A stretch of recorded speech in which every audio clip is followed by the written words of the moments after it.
ఎవడు దీనుడై, ఆ మాట చూడండి, ఎవడు దీనుడై నలిగిన హృదయము గలవాడై నా మాట విని వణుకుచుండునో వానినే నేను దృష్టించుచున్నాను అని అంటే, అయ్యా లక్షల మంది ఉన్నారు, కోట్ల మంది ఉన్నారు. ఈ కోట్ల మంది మనుషులలో నీవు నన్ను దృష్టిస్తావా? నీవు నన్ను చూస్తావా? అవును, నేను నిన్ను చూస్తాను.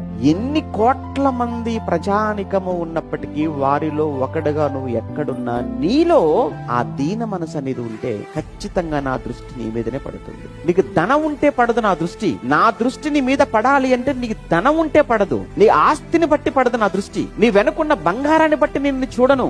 మనుషుల దృష్టి పడుతుందేమో. ఇల్లు కట్టావా? మనుషులు దృష్టి పడుతుంది.